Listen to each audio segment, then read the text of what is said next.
Em nome do Pai, do Filho e do Espírito Santo. Amém. Ave Maria, cheia de graça, o Senhor é convosco. Bendita sois vós entre as mulheres e bendito é o fruto do vosso ventre, Jesus. Santa Maria, Mãe de Deus, rogai por nós, pecadores, agora e na hora de nossa morte. Amém. Ó Maria, concebida sem pecado. Santo Antônio de Lisboa, pode sentar. Caríssimos fiéis, nós afirmamos sempre no credo que cremos na Santa Igreja, na Igreja Una, Santa, Católica e Apostólica. Nós rezamos, pois, em todos os domingos e dias de festa, a santidade da Igreja. Mas eis que na parábola de hoje, nosso Senhor Jesus Cristo nos fala do trigo e do joio, que crescem juntos no reino de Deus. E o reino de Deus, nós sabemos, é a Igreja. A Igreja que é fundada por Nosso Senhor e se espalha pelo mundo todo. Assim, o trigo simboliza os justos, os filhos do reino, e o joio são os pecadores, os filhos do demônio. O trigo são os santos, frutos da misericórdia divina. Os outros, os pecadores, frutos do inimigo do homem. É certo, caríssimos, que os pecadores foram criados por Deus e chamados por Ele a fazer parte da Santa Igreja. E podem, assim, tornar-se, com a graça de Deus, trigo novamente. Mas, enquanto pecadores, enquanto permanecerem tal, eles são fruto do demônio, que introduziu o pecado no mundo, tentando nossos primeiros pais, e continua a propagá-lo para, por meio do pecado, perder as almas e sabotar o quanto ele puder a obra da redenção. E o demônio planta seus frutos quando todos dormem, isto é, quando os pastores dormem e quando os fiéis dormem. Se o pastor não vigia, dificilmente o fiel vigiará por conta própria. Mas não basta somente o pastor vigiar. É preciso que também o fiel vigie para não cair na cilada do demônio e se tornar joio. E aqui é importante lembrar que a vigilância não é uma mera atenção. Vigiar não é simplesmente estar ligadão o tempo todo para identificar as circunstâncias. É evidente que faz parte. Mas quando falamos em vigilância, trata-se em primeiríssimo lugar manter um olhar de fé, um olhar sobrenatural sobre sobre as circunstâncias em que nos encontramos e sobre as nossas ações. Significa, desde o início do dia, lembrar do nosso fim último, donde o adágio Respice et finem, contempla o teu fim, contempla a eternidade. Se nós contemplamos o nosso fim, nós estaremos muito mais preparados para resistir às tentações e fugir das ocasiões de pecado.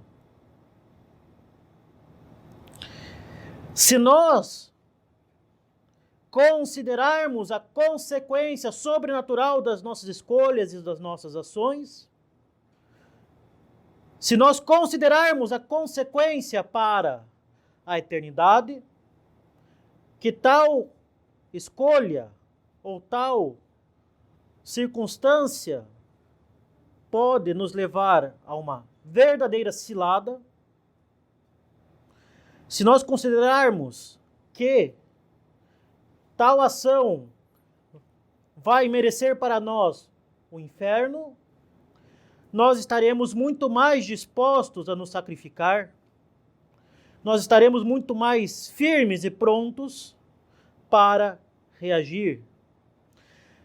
E de fato, nós vemos todos os dias que a maior parte dos nossos pecados ocorre por impulsividade, por irreflexão,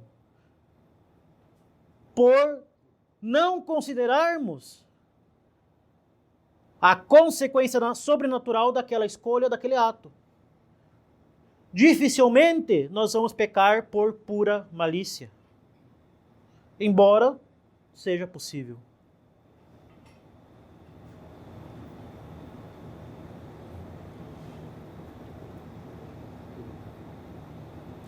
Por sua vez, caríssimos, a colheita é o fim do mundo, e os que a fazem são os anjos, separando o trigo e mandando o trigo para o celeiro, isto é, o céu, enquanto o joio é queimado no fogo, onde haverá choro e ranger de dentes, ou seja, o inferno.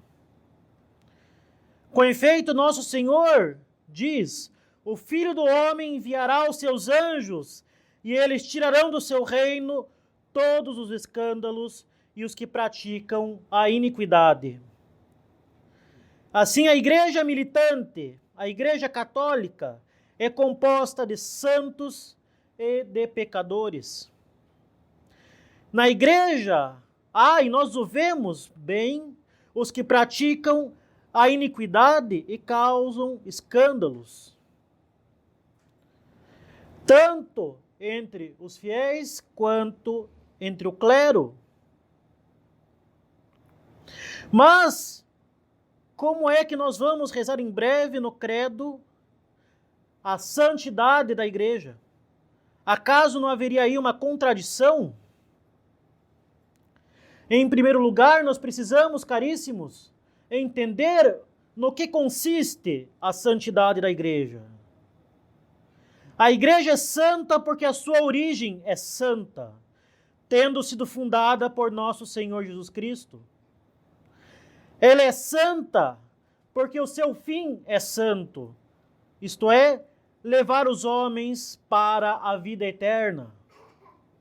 Ela é santa porque santos são os meios para que ela emprega para atingir a sua finalidade. E nem poderia ser diferente, pois os meios devem ser proporcionais ao fim. E assim, santos são os ensinamentos da igreja, pois são os mesmos do Evangelho. Santos são os sacramentos instituídos por Nosso Senhor, como os canais da graça. Santas são as leis da igreja. Todos esses meios são, por si próprios, santos e santificadores. E a igreja é, por conseguinte, santa. Afinal, ela é a esposa de Cristo, sem mácula, sem ruga, nem coisa semelhante. Ela é santa e irrepreensível, como diz São Paulo apóstolo. Nosso Senhor a purificou e a santificou uma vez por todas com o seu sangue no momento da sua fundação. Mas os senhores podem muito bem questionar: mas, padre, e os pecados dos membros da igreja? Eles não são manchas nela? Antes de tudo, nós devemos ter claro que os pecadores são realmente membros da igreja. Afinal, como bem sabem aqueles que fizeram a prova do catecismo de adultos recentemente, para ser membro da igreja são necessárias 3 condições: o batismo, a fé e a submissão aos legítimos pastores, isto é, o Papa e os bispos a ele unidos. Ora, um pecador, desde que não peque contra a fé, desde que não deixe de reconhecer o Papa e os bispos, ao menos implicitamente, como legítimos pastores, ainda que por acaso venha a desobedecê-los, continua sendo batizado, tendo a fé e reconhecendo a hierarquia instituída por Nosso Senhor. E assim mesmo o pecador é membro da igreja. Mas isso significa que a igreja existe concretamente e que os pecados cometidos pelos seus membros estão nela e a mancham? Não, de forma alguma. Os pecados cometidos pelos membros da igreja não a maculam de nenhuma forma. Para melhor entender, caríssimos, nós podemos colocar algumas perguntas. Acaso o mal que praticam os membros da igreja é praticado por obediência aos seus ensinamentos ou por desprezo deles? Acaso o mal que é feito pelos membros da igreja é feito em virtude das graças sacramentais ou contra elas?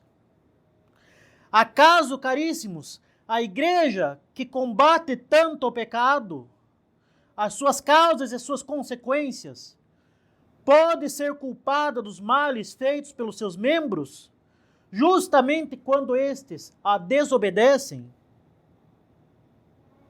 Acaso seria a igreja manchada por pecados com os quais não cooperou de nenhuma forma?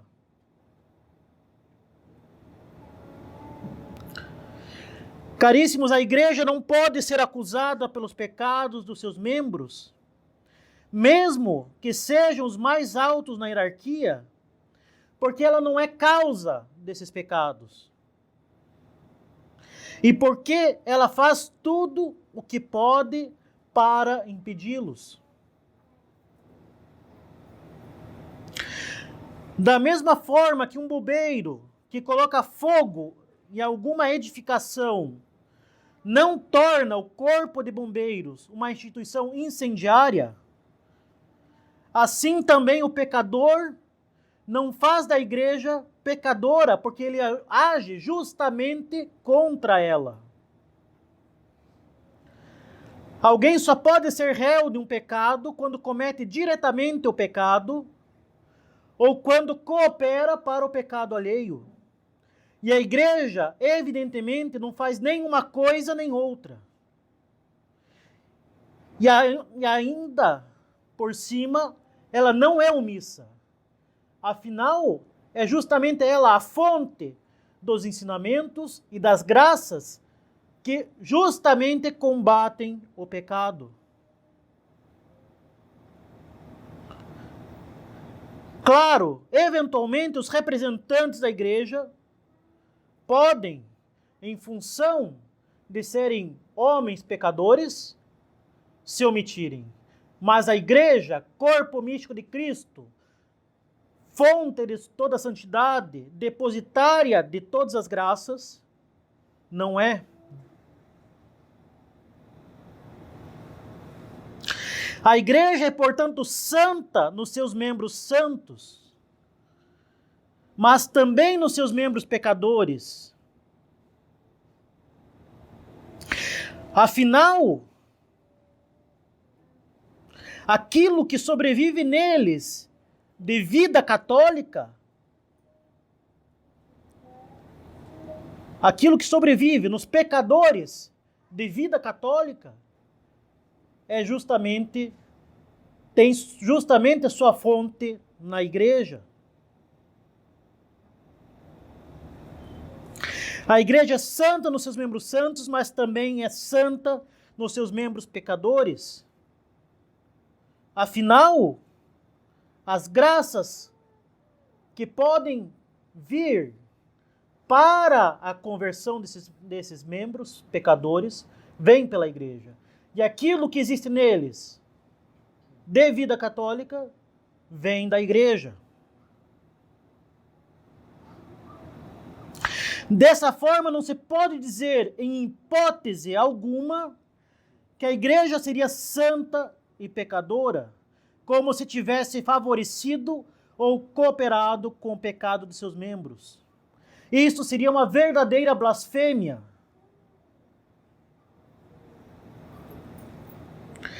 A igreja, em hipótese alguma, é pecadora nos seus membros pecadores. A igreja não precisa de purificação. Ela foi purificada uma vez por todas pelo sangue de nosso Redentor na sua fundação. Todas as graças vêm pela igreja e é ela quem purifica as almas, aplicando aos seus membros os méritos e as satisfações do seu divino esposo. Como precisaria a igreja ser purificada dos pecados, se é graças à sua santidade que ela os purifica? Que loucura é essa? Também não devemos dizer que a igreja precisa de purificação nos seus membros, afinal isso seria extremamente ambíguo, perigoso e cheira muito mal, cheira a enxofre. Quem precisa de purificação somos nós, membros da igreja. E nós nos purificamos sendo justamente fiéis à igreja, que é perfeitamente fiel a nosso Senhor Jesus Cristo. Somos nós que precisamos de purificação constante, pois nos tornamos às vezes joio, e não a igreja. Assim, caríssimos, evitemos duas possibilidades de heresia. A primeira é negar que os pecadores fazem parte da igreja. E essa heresia é muito disseminada, mais do que parece, e sobretudo entre os católicos mais sérios e zelosos, que têm essa tendência quando excluem aqueles que não praticam a religião da igreja. Justamente é muito normal ouvir: se não pratica, não é católico. Ora, se a pessoa é batizada, tem fé, e reconhece ao menos implicitamente a autoridade dos legítimos pastores, ela é católica. Pode ser uma péssima católica, extremamente negligente. Pode ir para o inferno quando morrer. Mas enquanto está viva, a pessoa é católica. E de fato, pela sua negligência e má vida, ela vai pagar ainda muito mais caro. A segunda possibilidade de heresia é atribuir de uma forma ou de outra à igreja os pecados dos membros dela. Alguns chegam, inclusive, à loucura de abandonar a igreja em função dos pecados dos seus membros. Esse escândalo é um erro grave e uma verdadeira obra do demônio. Afinal, a igreja nunca compactua com o pecado, como nós vimos. Ela é justamente santa e santificadora.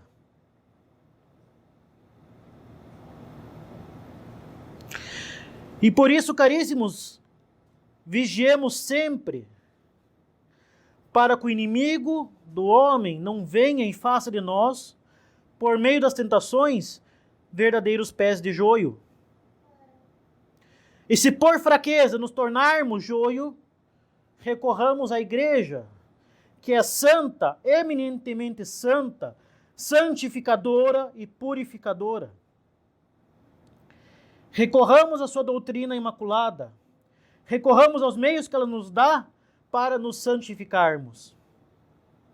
Nós devemos ser trigo, recebendo as nossas forças da igreja sempre santa e imaculada, apesar de nós, seus membros, sermos pobres pecadores. Louvado seja nosso Senhor Jesus Cristo. Em nome do Pai, do Filho e do Espírito Santo. Amém.